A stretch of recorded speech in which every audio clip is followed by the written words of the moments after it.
If you take nothing else away from this episode, take this. Auditions are not about getting the role. They are about earning trust.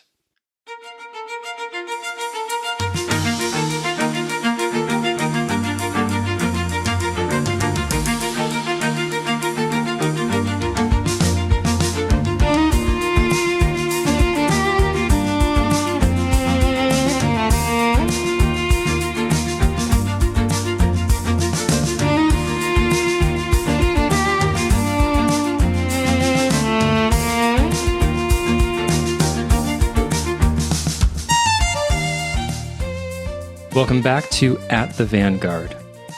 Over the years, I've had the opportunity to be on both sides of the audition process, both as a performer walking into the room, and also as a pianist, a music director, and an evaluator sitting behind the table. And I can tell you those are two completely different realities. When you're the one auditioning, everything feels incredibly high stakes. It's personal, it's emotional, and it can feel like those few minutes determine your future, your opportunities, your trajectory, even your sense of self-worth. But when you're on the other side of the table, the lens shifts. The pressure is off. You're no longer trying to prove anything. You're here to observe, to evaluate, to solve a problem. And in that position, you start to see things very clearly. You start to notice patterns. You see what consistently works.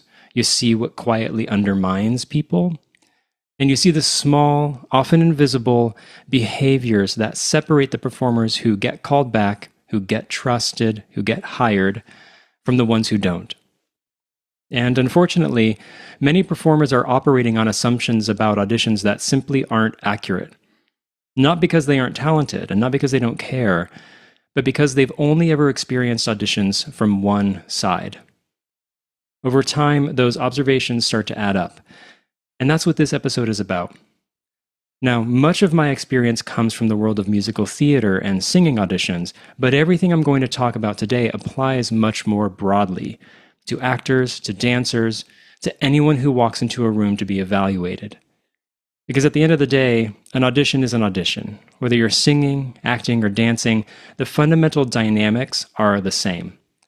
It's a human interaction. It's a professional interaction. And most importantly, it's a moment where trust is either built or lost. So today I want to share what I've learned from watching hundreds of auditions and offer a perspective that might challenge the way you think about the process.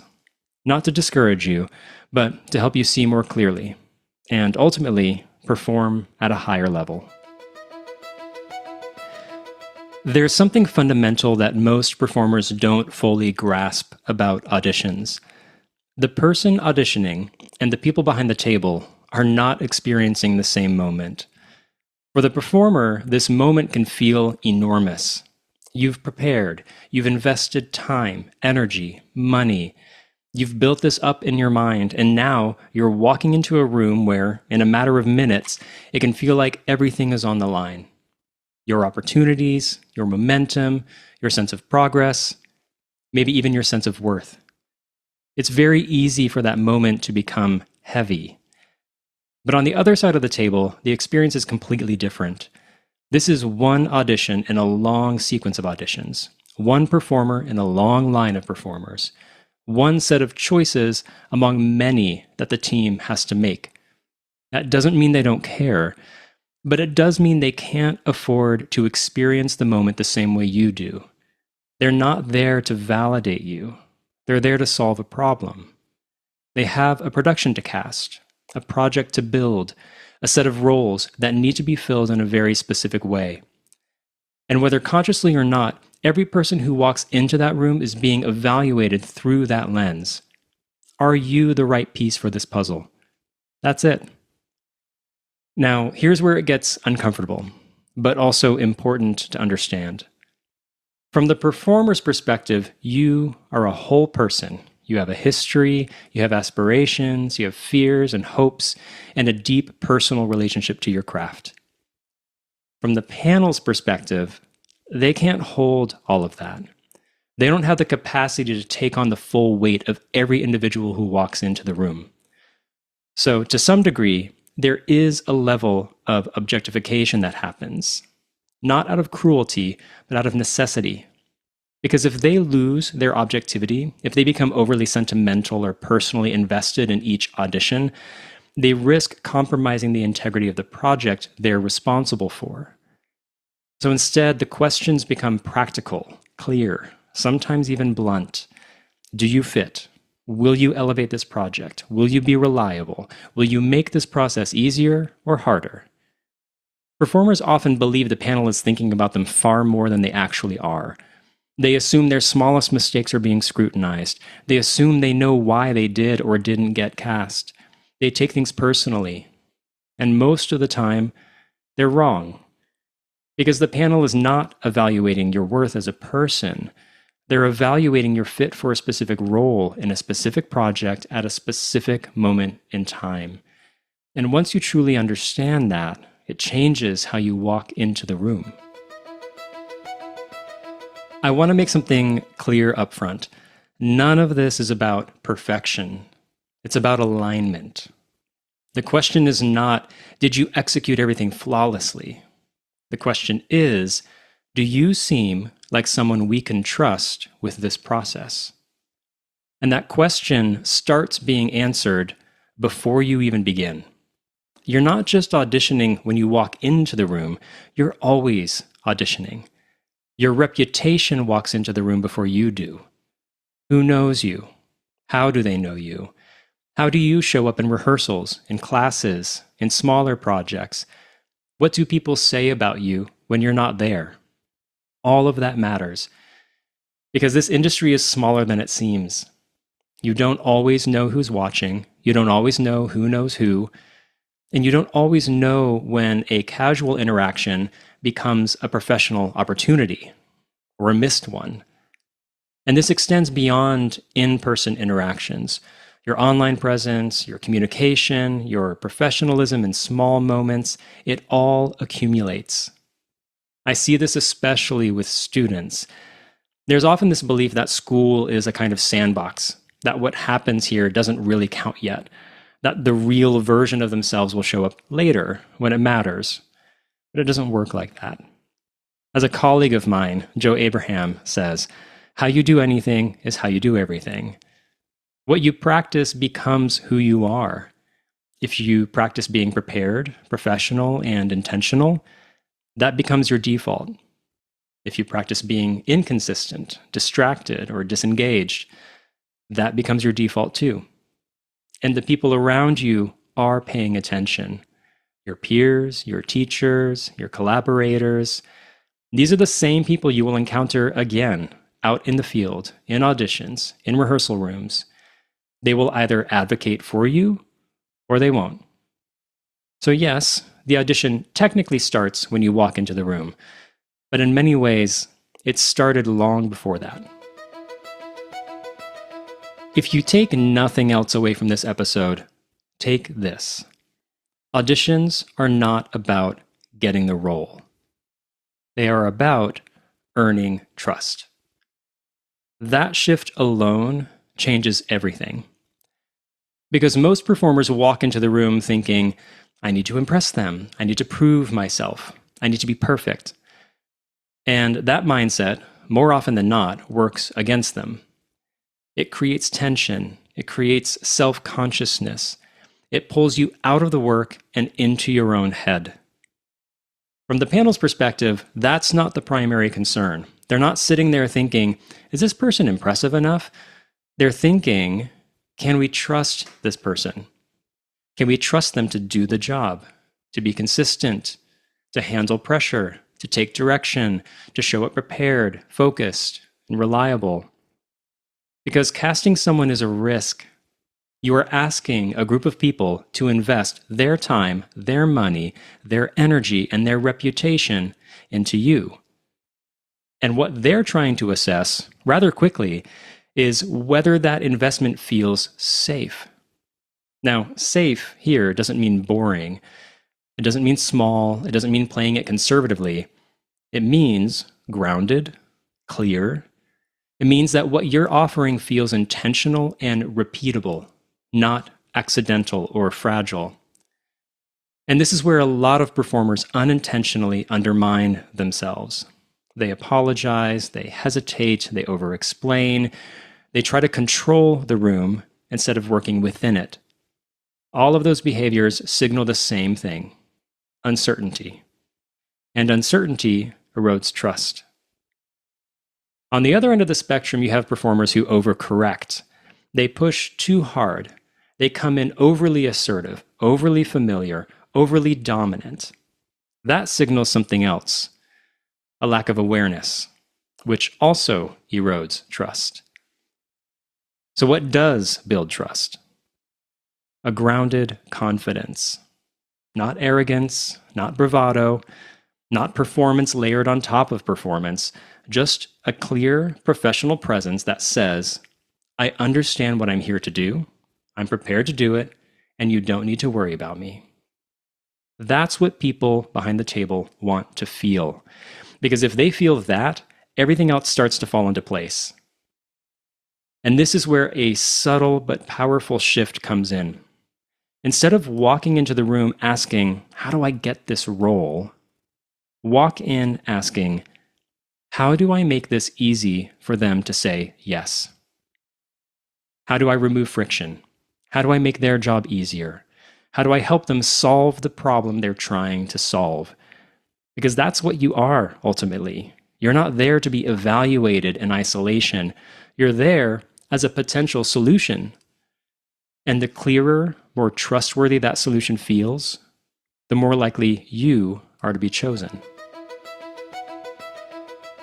One of the most common ways performers lose trust in the room, often without realizing it, is by treating the audition like a solo event, as if it's just them performing, being evaluated.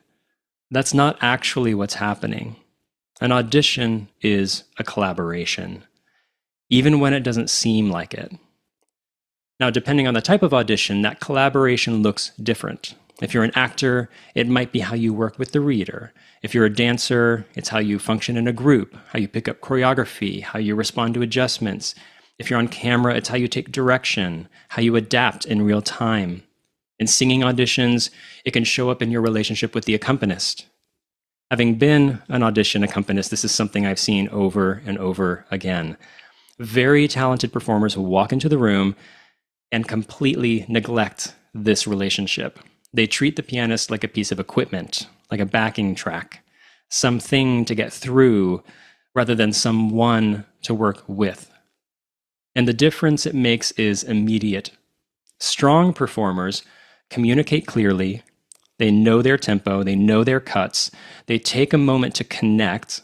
They breathe with the accompanist. They listen while they're singing. There's a sense of shared music making, a sense that something is happening between people, not just being delivered at the room. Weaker auditions often feel disconnected, uncoordinated, like two separate performances happening at the same time. And it doesn't matter how good the voice is. If the collaboration feels off, the audition feels less professional, less trustworthy.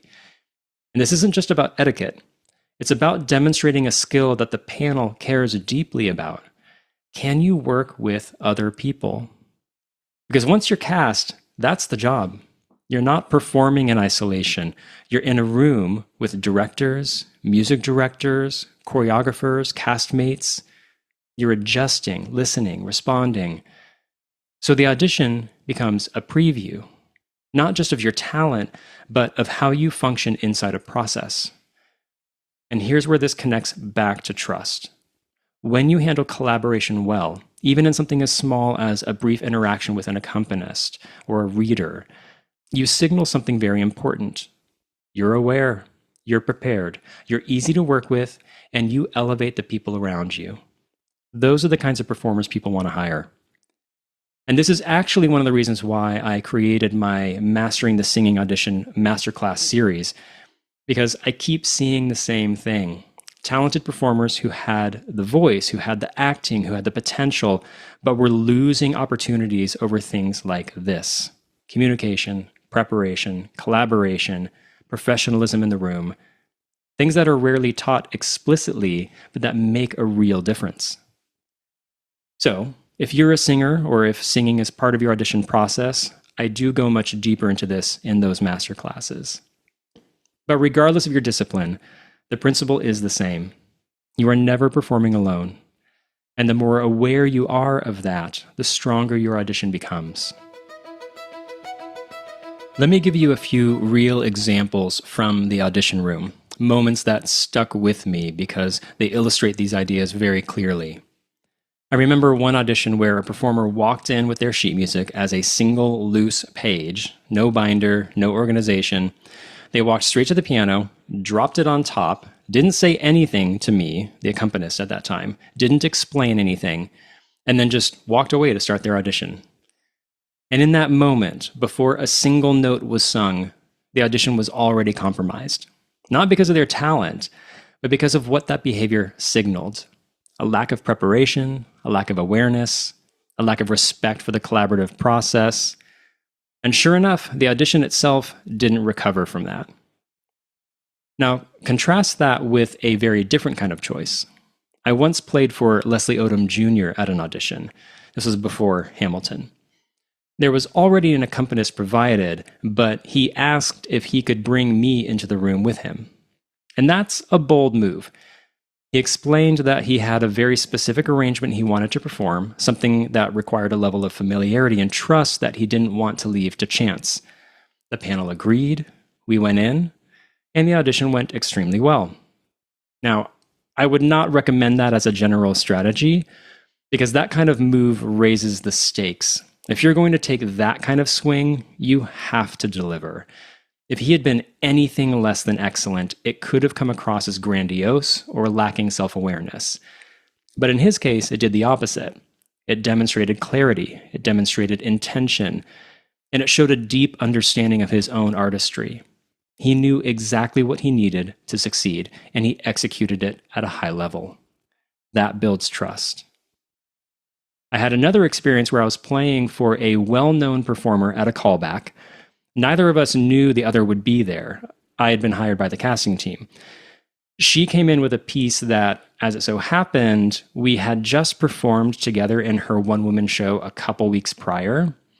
This wasn't a standard audition song. It was a custom arrangement, a kind of medley, with a score that was mostly just a chord chart, not something an unfamiliar pianist would easily navigate. But because we had just done it together, it went beautifully, and she booked the role. Now again, that's a risk. If I hadn't been there, that audition could have gone very differently. The takeaway here is understand what your material requires. Understand what conditions allow you to succeed, and make choices that support that without losing awareness of the room. And then there's the other end of the spectrum. I remember an audition where a performer came in who was completely misaligned with reality. His headshot was unintentionally comical. His song choice didn't suit his voice at all and wasn't appropriate for the show. His demeanor was overly aggressive, overly impassioned, in a way that didn't fit the material. His acting wasn't grounded. His singing was difficult to listen to. But he was fully committed, 100%. And that's what made it so striking, because commitment alone is not enough. If it's not paired with self-awareness, with technique, with alignment, it actually works against you. This is something I see all the time. Performers with a skewed perception of themselves in both directions. Some people think they're ready when they're not, and that lack of awareness becomes a barrier. Other people are incredibly talented, but they're so self-conscious that they hold themselves back. That mismatch becomes the obstacle. And then there's apologizing. Sometimes it's explicit, literally saying, I'm sorry for things that don't require an apology. But more often it's implicit in body language, in hesitation, in vocal instability, in the way someone carries themselves. And what all of that communicates is the same thing, uncertainty, which again erodes trust. Because what the panel is looking for is not perfection. It's someone who feels grounded, capable, and reliable. Someone who communicates, you can trust me, I've got this. not arrogantly and not performatively, but clearly and consistently. Another crucial topic is mistakes, because they're inevitable. No matter how prepared you are, no matter how experienced you are, at some point something is going to go wrong.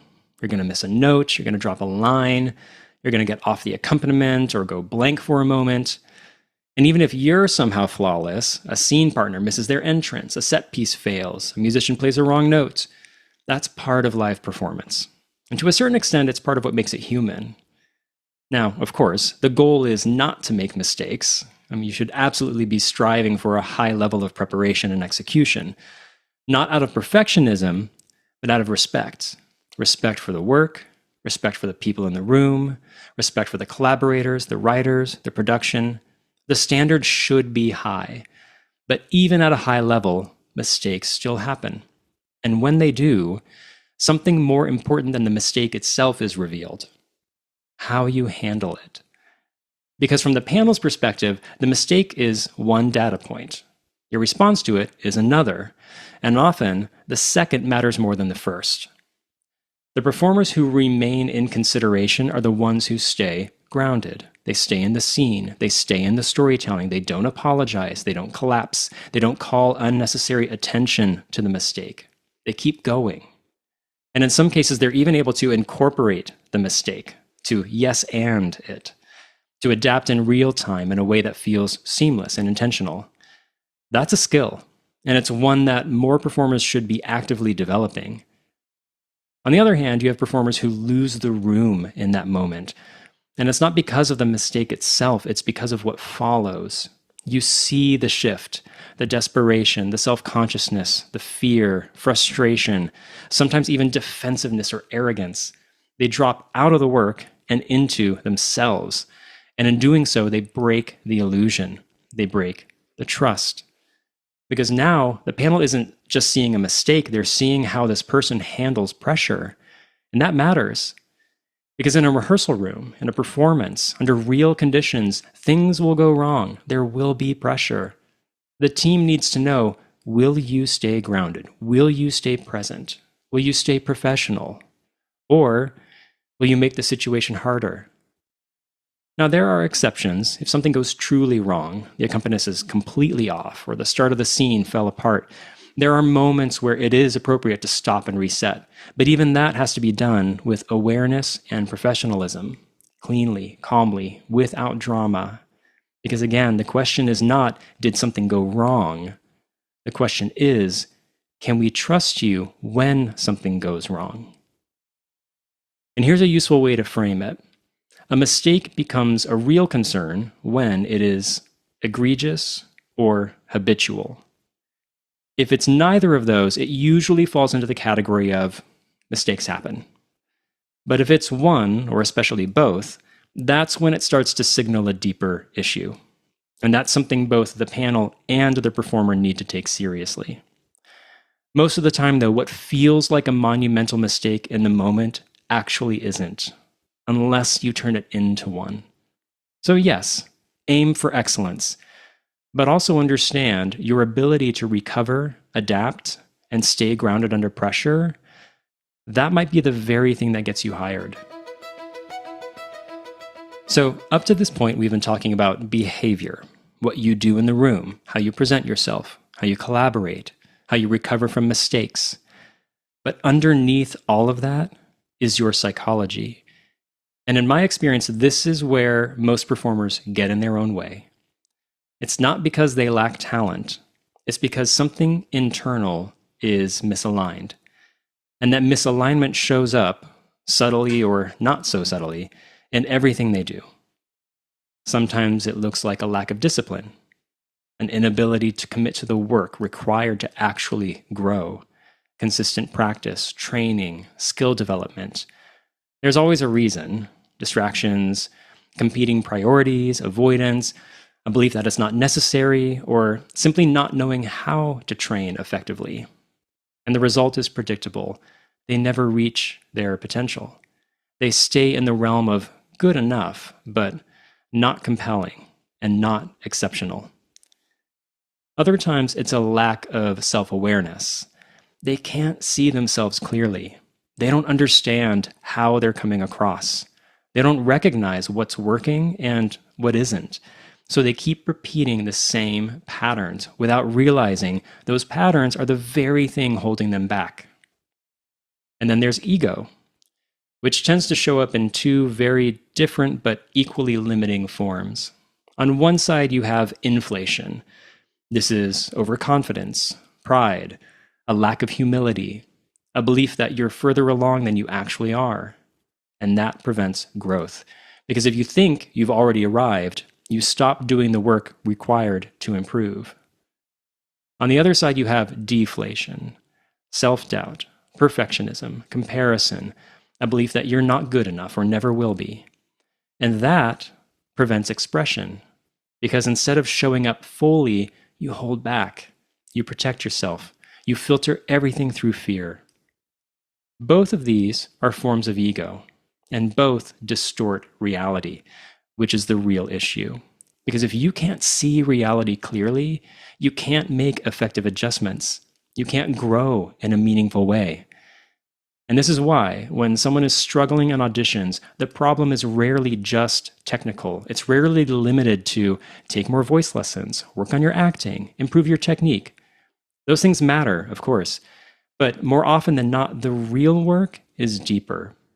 It's in your belief system. It's in your habits. It's in your internal narrative. Do you actually believe you're good enough for this? Do you believe you deserve to be here? Do you believe you have what it takes? And maybe most importantly, are you operating from a place of passion or from a place of fear? Because those two states produce very different performers.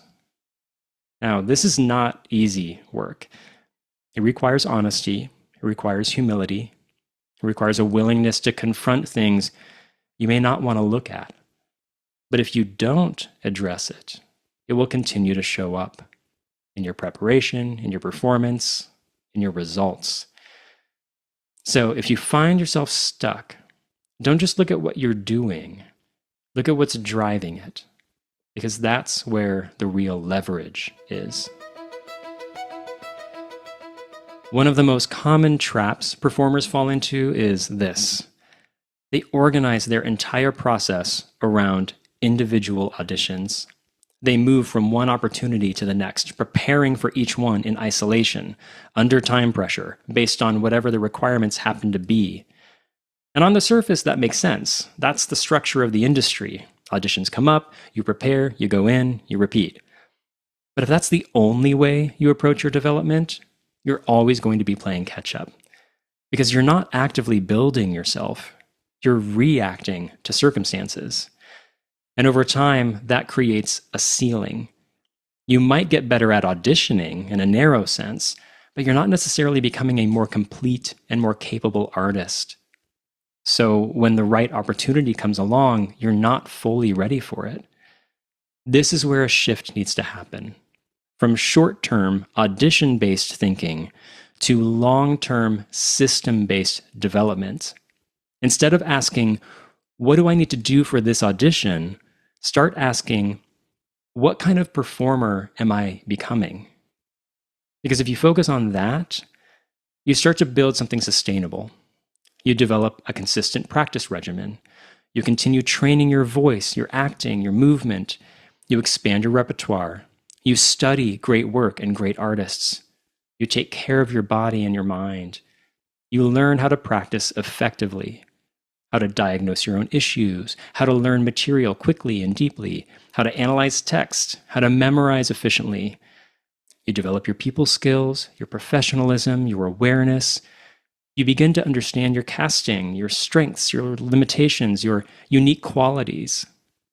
And you learn how to make choices that support your success, not just choices you like, but choices that actually get you hired.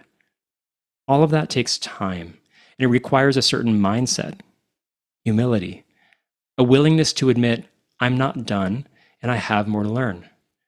And not just passively, actively seeking out training, seeking out feedback, seeking out mentorship, not waiting for someone to tell you what you need to work on, but going after that information yourself. Because the performers who consistently work are not waiting for permission to grow. They are proactive, they are disciplined, they do more than what is required.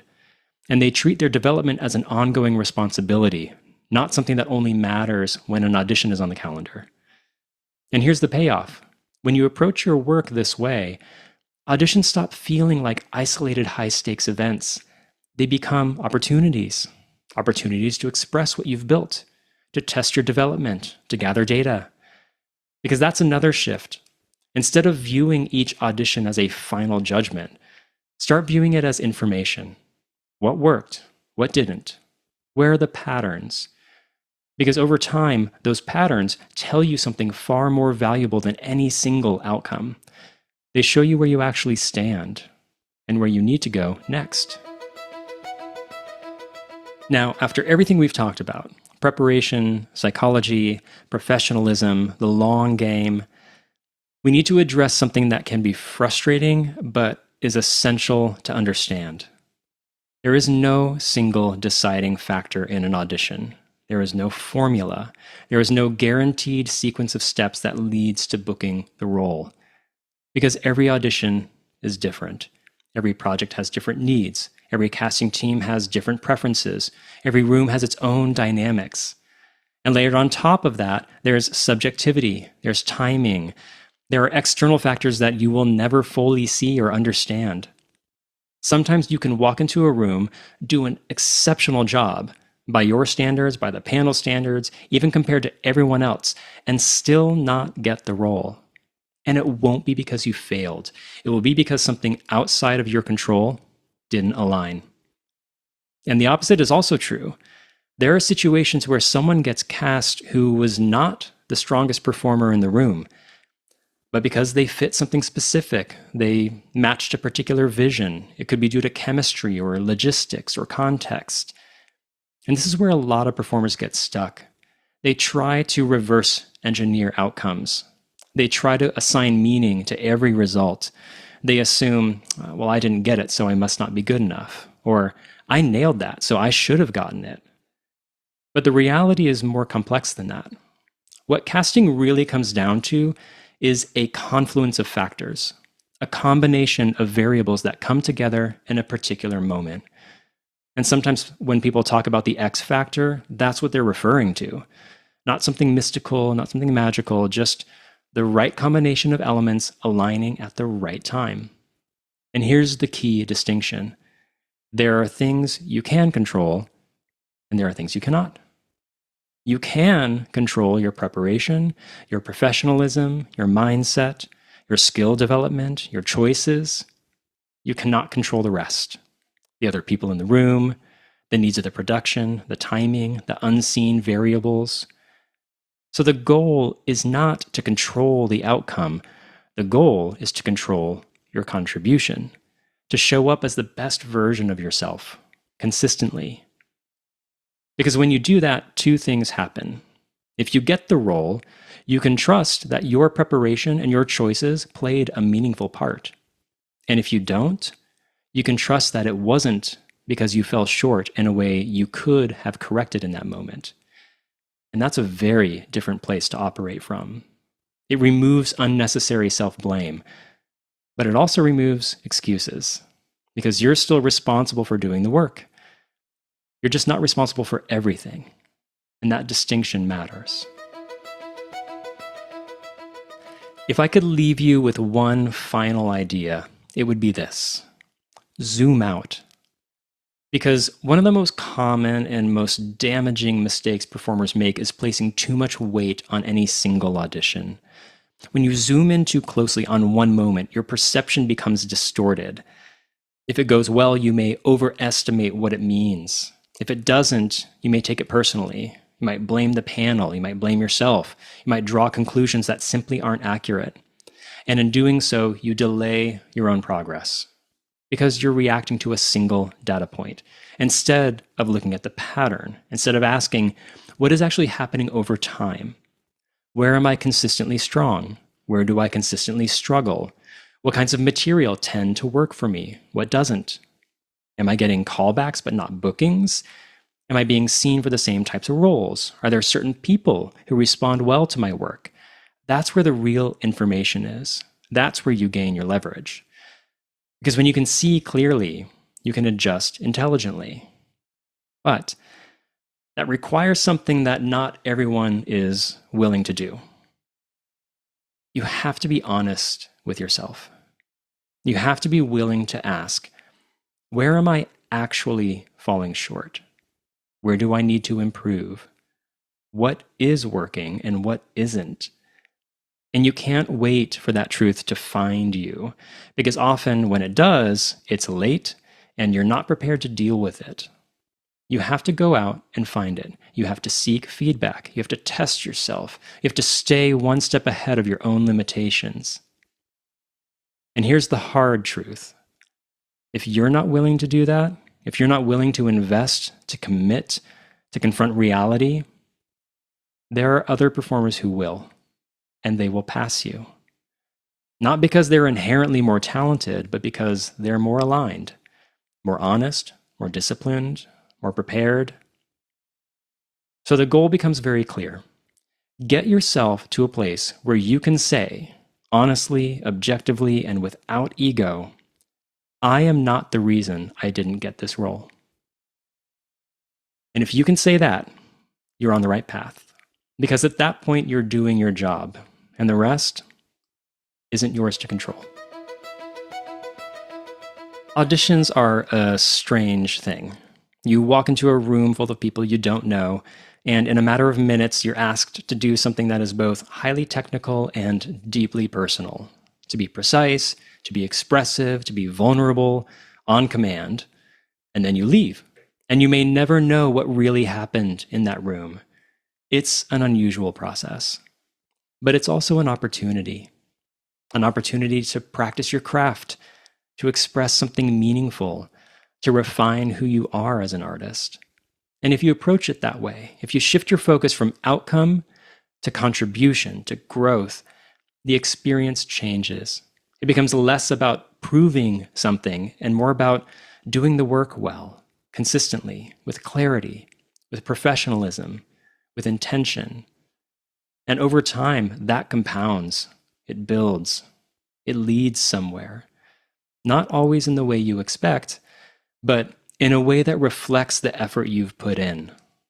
So keep going, keep training, keep refining, keep showing up, and trust that if you're doing the work, the actual work, it will pay off.